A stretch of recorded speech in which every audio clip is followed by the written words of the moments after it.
Hi, everybody, and welcome back to the Real Work podcast. I'm Jennifer Tarle, your host.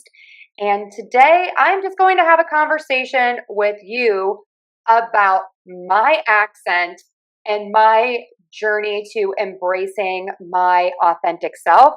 You can check out my episode that I did on my professional journey, starting out as a speech pathologist and how I transitioned into being a communication coach. So I wanted to kind of kick it off with talking about accents in general. There are so many accents. It's kind of difficult to even comprehend. So in the US alone, we have about 25 to 30 distinct regional accents. And then if you add into that different socioeconomic, generational varieties, we have over 50 unique accents. So again, I like to think about accents as being from generations, regions, cultures, and even online influence, which is really starting to increase in prevalence. And I love an accent because it really shows people's identity, history, and ultimately connection. So some of the general accents in the US that people might know are sort of this New England, Boston accent that people talk about. People usually know that strong accent.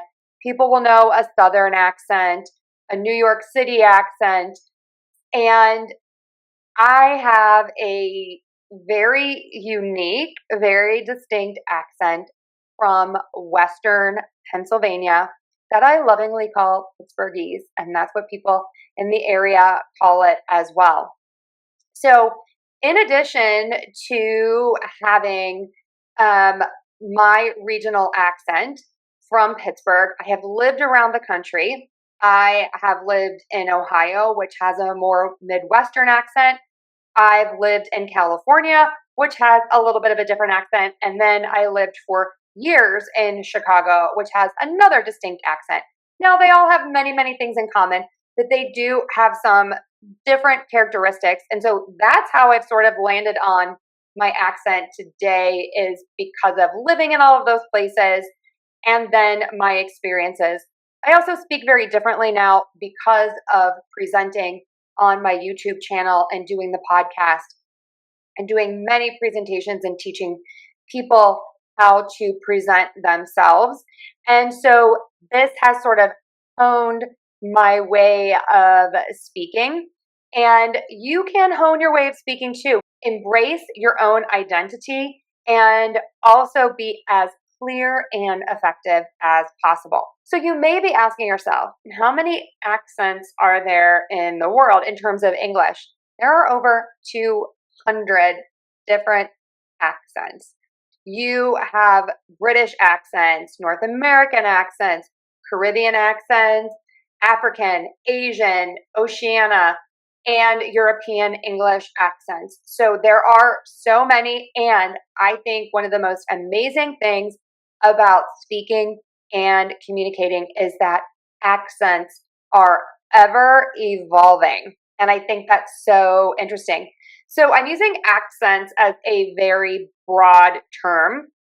And this kind of encompasses everything, right? It's word choice, your vocabulary. It is pronunciation in terms of sounds, word stress, and intonation. And it is also grammatical differences. And accents are great because they do shape our perception of someone, and they reflect identity and community, and they really increase a person's confidence. But sometimes that can work against us. And so I want you to come away with this today thinking about how you speak and what you love about it and what you want to fully embrace and continue to do. But what can you tweak and what can you change and how can you do that so that you can be the most effective communicator that you can be? Okay, so let's start with my Pittsburgh accent. When I grew up, I did not know that I had an accent. I thought everyone else did. I didn't. we were, just doing our thing and everyone else was speaking a little differently, not I. But then I went away to college and I went to Ohio. And if you know anything about the US, it's not that far away. Pittsburgh and Ohio are very close. But when I got to college, people would ask me, "Where are you from?" And, "Excuse me, what did you say?" And that became very frustrating because I felt like it was more about how I spoke instead of who I was. And I wanted people to see me for who I am. So the pros of my accent from Pittsburgh is that it's authentic. I feel local pride, and it really demonstrates this, like, to me, this hardworking, down to earth, warm community where I grew up. But there's the challenge, of course. But there's a challenge, of course. Sometimes people can't understand me, and sometimes people think it lacks a professional quality. When I met my husband for the first time, he struggled to understand some of my neighbors who had a very strong Pittsburgh accent. And at first I thought he was rude, and then I just realized, no, he's not. He literally could not understand certain things. And it wasn't just the pronunciation, it was the word choice, it was the intonation, and it was the grammar. So, what are like some of these things that we are doing in Pittsburgh? So, we have several main things that kind of characterize our accent. I'm getting into these in general terms. The University of Pittsburgh has a great website that talks about Pittsburgh accents. You can go there if you want all the nitty gritty, but these are kind of the big ones. So one thing that we do is we use a very, very dark L. Almost, it sounds as if there is no L, and it sounds like we end a lot of words with an O. If you are an English learner out there and you speak another language as your native language, you may struggle with this too. This makes me very difficult to understand when I shift into that accent with certain people who use a very specific and a very lighter L. Also, with my accent, we tend to reduce our diphthongs.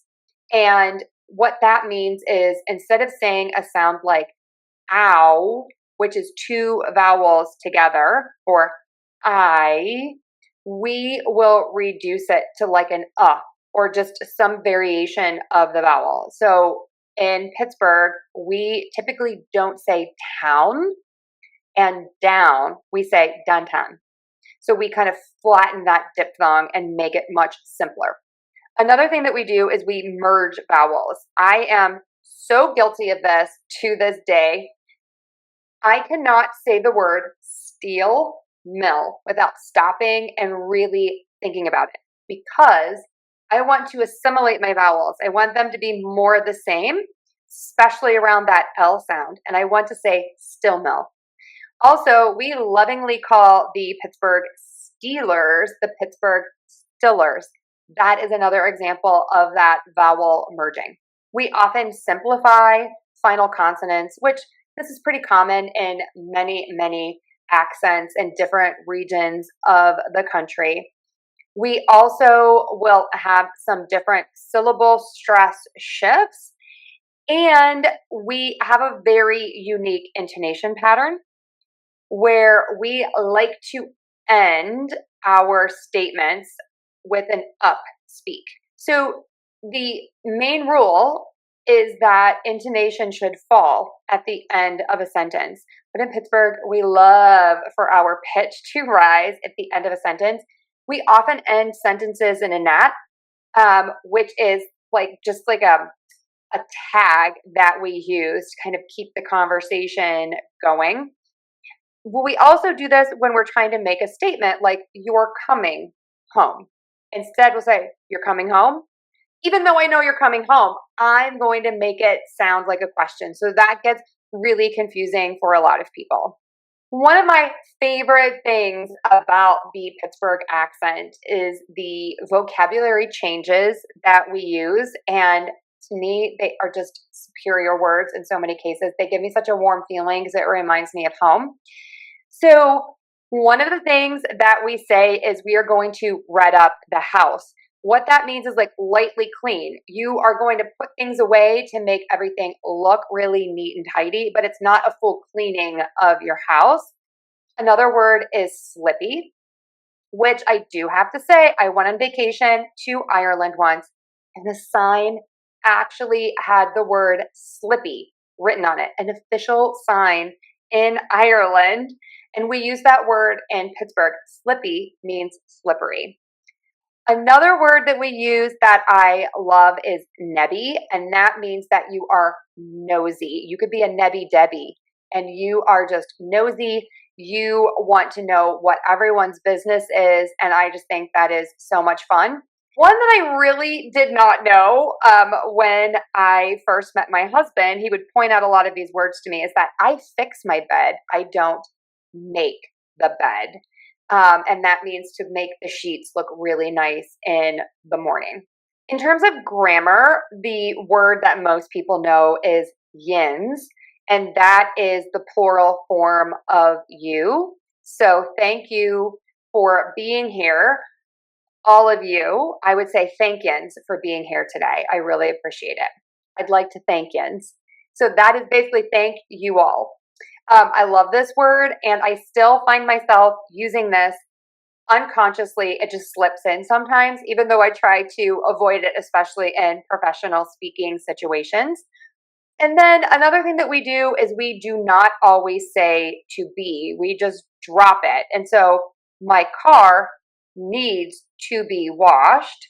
If we have needs, we just drop it and say the car needs washed, or the laundry needs done. Doesn't need to be done or need to be washed. We just drop the to be altogether. So in college, someone pointed out to me that I had this accent, a professor who was very nice about it and said, you really do need to change that, but I didn't know what I was going to do.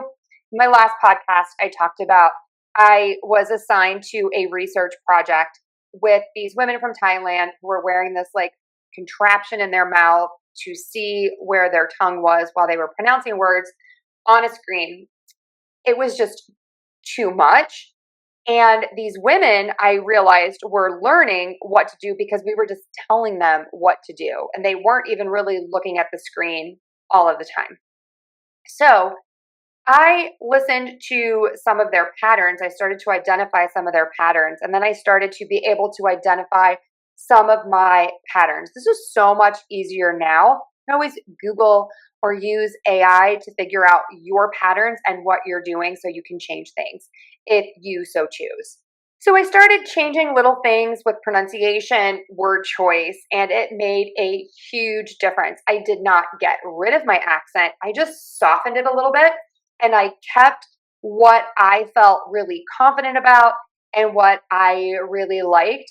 And my voice became unique, and it became clear and understandable instead of being different.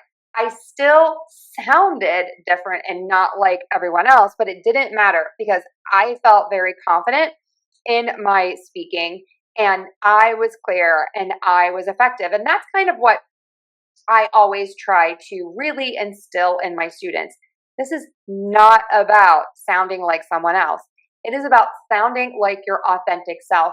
And in this day and age of social media and everyone doing videos and giving presentations and posting things online, I think authenticity is the key to it all. And that authenticity comes through. And again, you don't have to sound like everyone else. You just have to be clear.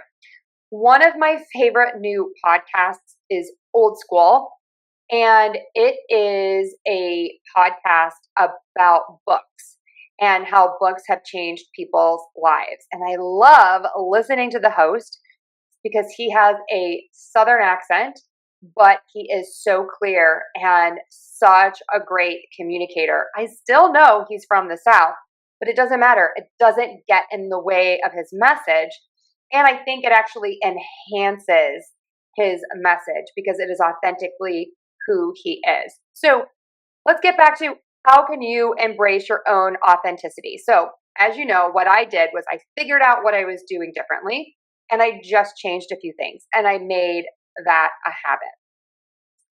I also practiced a lot. Anytime someone wanted me to give a presentation, I said yes, and I practiced. I also signed up for improvisation classes at the Second City in Chicago. For those of you who don't know what improvisation is, it is an amazing tool, and you learn how to listen. You learn how to think in the moment, and you learn how to be a part of a team. And ultimately, you learn how to be a great communication partner and communicator, because you have to be very specific. You always have to be listening, and it's always about helping everyone who is with you in the group. And that is ultimately what I think communication is about, which is helping each other to understand what we are trying to communicate. As part of my career journey, I started working with executives. These people are impressive. So they all speak English as a new language and learned either in high school or after high school. Some of my students did not start learning English until they were well into their 40s.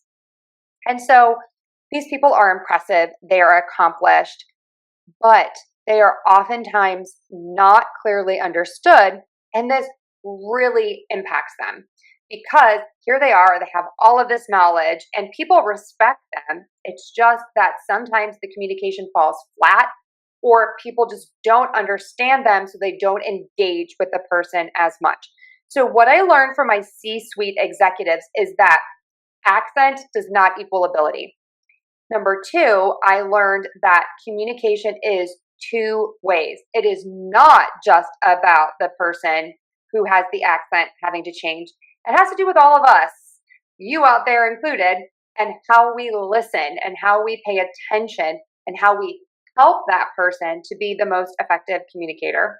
So that goes into number three, which is clarity is everyone's responsibility. I can't be zoning out and not fully pay attention when someone is presenting by being on my phone. I need to be present and engaged and paying attention. And that is going to help that person be the best communicator because they won't have to repeat themselves when I miss something because I'm on my phone. And last, there is a huge emotional impact to not being understood. It is so frustrating. It is exhausting to not be understood. Kind of put yourself into someone's shoes. We all have been there, right? We know when we go to the McDonald's drive-in and the person who comes on to the microphone at the drive-in,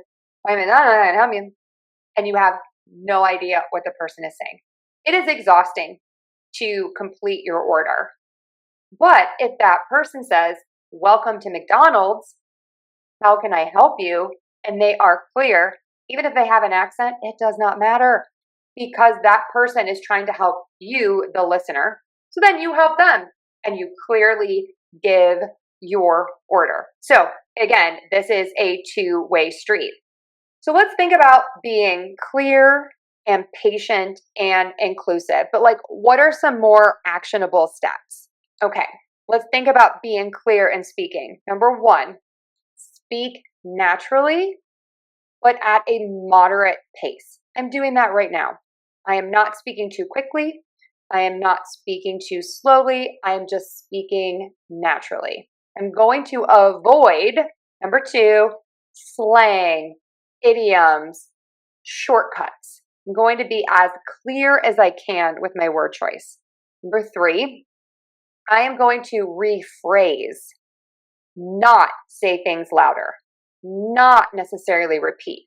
If someone doesn't understand what I say and I say the same thing again, that's not as helpful as if I say something in a shorter way with fewer words that's maybe clearer. So again, I'm not talking about perfection here, but if you say something and it's confusing, it may have been too complex or too long or too fast. Say it again another way, rephrase it.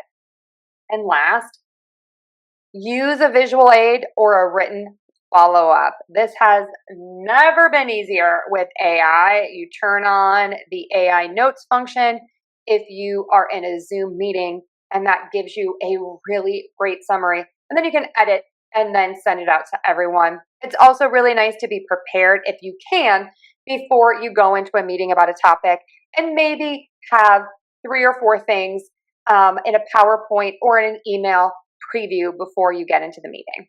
You also want to think about being patient, and you want to think about allowing the person who is speaking to really think through what they're going to say, especially when they are searching for words. Don't try to interrupt. Don't try to help. Just wait. Make sure you pause for discussion. And then if you do feel like you have a decent relationship with the person, it is really nice to offer feedback privately. All of my students love when people do this, and it is really, really helpful. But again, you know how to do it. Just do it in a very helpful, positive way. In the meeting, I didn't understand when you said this. I know you meant to say this, so I just wanted to let you know. So for the next time, you can be clearer, or you can avoid any confusion. And my students would love that. And in terms of listening, I think this is the most important point in all of this, which is listen actively. Watch the speaker. Don't be on your cell phone. Focus on the meaning. Don't get stuck in grammar mistakes. Don't get stuck in pronunciation. Think about the message and match the person's communication styles and meeting, especially if someone is not a native speaker and they might be struggling a little bit to kind of keep up with the pace. Try to go slower yourself in terms of your presentation, and that's really going to help everyone. And show some curiosity. Maybe take the person to lunch. Maybe get to know them a little bit more and learn a little bit about their language and maybe why they have certain word choices. And then that will really spark a conversation. And I know that the person that you are having lunch with is going to ask you about your culture, your word choices, and it's going to be a two-way street to help building a better connection and better communication. I have an acronym for all of you to think about when you are speaking to people, okay? It's called SLOPE, and you need to speak slowly. That's the S. L is loud enough. O is open and move your mouth enough. P is pause. And E is elongate your vowels and focus words. So speaking slowly enough is not jumbling all of your words together. It's really taking the time. Speaking loudly enough means you're looking at the audience. You are speaking to them. You are not speaking down at the table and reading notes. It's even sometimes nice just to hold your notes up so that you can project your voice to everyone. You want to open and move your mouth more. That is enunciation. And you want to pause. Give people time to think. And this is not just for people who are learning English. This is for everyone. To be a great communicator, you must pause. Pauses are great. Just pause. And then last, focus on elongating some of your vowels, stretching your words, adding focus. Think about your words when you make the vowels longer as using a highlighter when you are reading a text. That is going to make something stand out. So if I want you to remember what to buy at the store, I would say I want you to get a loaf of bread, a gallon of milk, and a stick of butter. That is so much clearer, and you are going to remember what to get instead of a slice of bread, a quart of milk, and a pack of butter. Just a great tip. Remember, slow, loud, open and move your mouth, pause, and elongate your vowel for focus words. And then in terms of listening, number 1, watch with your eyes as you listen with your ears. Be patient and allow your communication partner time to get their point across. Don't finish another person's sentences. And clarify if you don't understand. Don't just keep saying, uh-huh, uh-huh, uh-huh. If you really don't understand, stop and ask a question. Say, excuse me, I didn't understand that. Can you tell me more? That way, you are going to be an active participant and you are going to be able to get what you need to, which is a little more information so that you can clearly understand the situation. And last, but certainly not least, think about maybe moving to a quieter setting. If you were in a loud space, can you go to a different room? If you were in a coffee shop, can you sit in a corner instead of sitting in the middle of the entire cafe? Think about making it easier for both people involved to really be an active part of the conversation. So I hope that you really found this helpful today. My big key takeaways are accents are natural and meaningful. Embrace yours and focus on being a good communication partner instead of having this idea of you need to be the perfect communicator.